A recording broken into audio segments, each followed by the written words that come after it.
Денсаулық сақтау саласы 2025 жыл. Нәтиже жылы. Түркістан. Бұл тарихпен тағылым тоғысқан, рухы биік, болашағына сеніммен қадам басқан өңір. Бүгінгі Түркістан тек рухани орталық қана емес, заманауи медицина дамып, адам өмірі басты құндылыққа айналған аймақ. 2025 жылы Түркістан облысында денсаулық сақтау саласын дамытуға бағытталған жүйелі, нақты және нәтижелі жұмыстары жүзеге асырылды. Бұл сандармен ғана емес, адам тағдырымен өлшенетін еңбек. Тұрақты көрсеткіштер, сенімді нәтиже. Жыл қорытындысымен өңірде медико-демографиялық көрсеткіштер тұрақты орындалды. Халықтың орташа өмір сүру ұзақтығы 75 жасқа дейін ұлғайды. Жалпы өлім-жітім деңгейі 2,5%-ға төмендеді. Ана өлімі 32,4%-ға қысқарып, ал нәресте мен бала өлімі елеулі түрде азайды.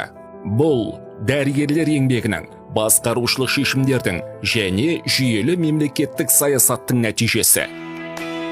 Жоғары технология, жоғары сенім. 2025 жылы Түркістан облысында жоғары технологиялы медициналық көмек жаңа деңгейге көтерілді.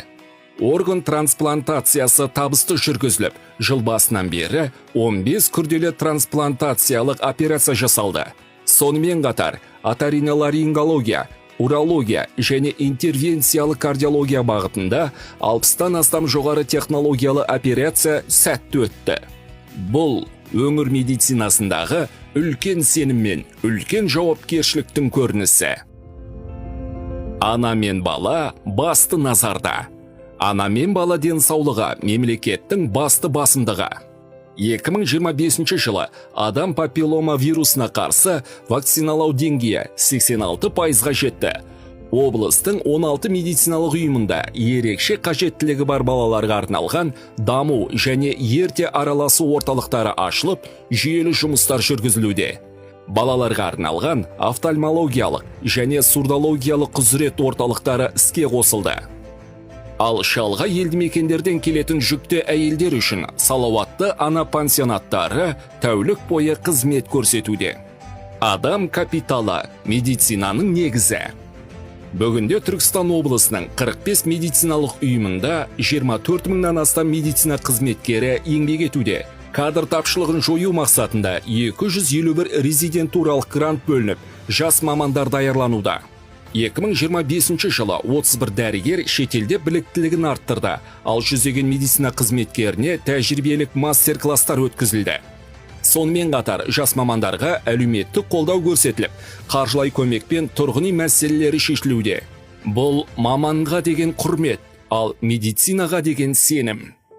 Инфрақұрылым, қолжетімді медицина. 2025 жылы ауылдық елді мекендерде 55 алғашқы медициналық санитарлық көмек нысаны пайдалануға берілді. Сонымен қатар 36 жаңа медициналық нысанның құрылысы аяқталды. Қазіргі таңда өңірде 4 ірі медициналық нысанның құрылысы қарқынды жүргізілуде. Тозығы жеткен медициналық нысандарды жаңғырту мақсатында 6 нысан күрделі жөндеу жұмыстарынан өткізілуде. 3 нысанның құрылысы аяқталып пайдалануға берілсе, ал қалған 3-і 2026 жылға өтпелі. Бұл ауыл мен қала арасындағы медициналық теңдікті қамтамасыз етудің нақты көрінісі. Техника, уақыт пен өмірді үнемдейді. Медициналық ұйымдардың материалдық техникалық базасы күшейтілді. 2025 жылы 2561 заманауи медициналық құрал жабдық сатып алынды. Олардың қатарында МРТ, КТ, жасанды қан айналым аппараттары, маммограф және экспорттық ультрадыбыстық жүйелер бар. Жедел жәрдем қызметі 60 реанимобиль және 2 неонатальдық жедел жәрдем көлігімен толықты. Мектеп медицинасы аясында ондаған стоматологиялық қондырғылар және 348 дефибриллятор орнатылды. 2025 жылы Түркістан облысында атқарылған жұмыстар денсаулық сақтау саласының тұрақты дамуының айқын дәлелі. Адам өмірі басты құндылық, ал оны қорғау біздің ортақ міндетіміз.